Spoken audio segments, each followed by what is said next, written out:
எல்லோருக்கும் வணக்கம். ஸ்ரீவி லட்டுஸ் கிச்சனில் இன்றைக்கி அடை பார்க்க போகிறோம். அதுக்கு என்னென்ன தேவையான பொருட்கள் பார்த்துருவோமா? இது இந்த டம்ளருக்கு 3 டம்ளர் இட்லி அரிசி, புழுங்கல் அரிசி எடுத்துக்கிடணும். அதுக்கு 1 டம்ளர் பச்சரிசி, 2 டம்ளர் கடலைப்பருப்பு, 1 டம்ளர் அரை டம்ளர் உளுந்தம்பருப்பு, அரை டம்ளர் பாசிப்பருப்பு, அரை டம்ளர் துவரம் பருப்பு.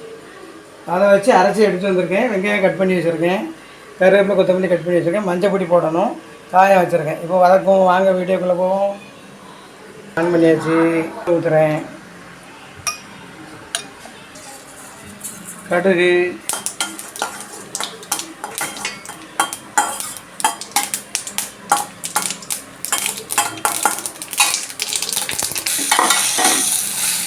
வெங்காயத்தை வதக்கிட்டு அதில் கொஞ்சம் வதக்கினா போதும். வதக்கிட்டு அதில் போட்டுட்டு கருவேப்பிலை, மல்லி இலை, காயம், மஞ்சள் பொடி எல்லாம் அதில் போட்டு கலக்கிட்டு அதுக்கப்புறம் அடை போட வேண்டியதான்.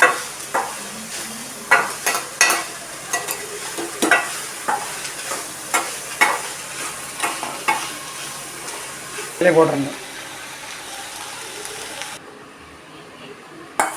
வெங்காயத்தை அதில் போடுறப்பா. கருவேப்பிலை, மல்லி இலையை போட்டாச்சு. வெங்காயத்தோட காயம் போட்டாச்சு.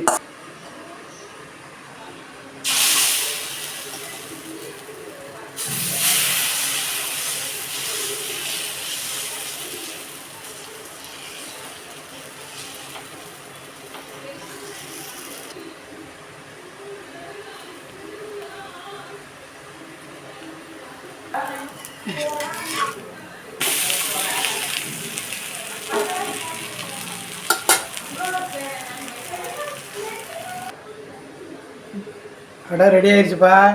அடைக்கு மல்லி போட்டு அரைச்சி தேங்காய் சட்னி, நெய் ஊற்றி சாப்பிட்லாம். நெய்யும் நாட்டு சர்க்கரையும் சாப்பிட்டுட்டு பார்த்துட்டு எப்படி இருக்குது கமெண்ட்டில் எங்களுக்கு சொல்லுங்கள். பாய்.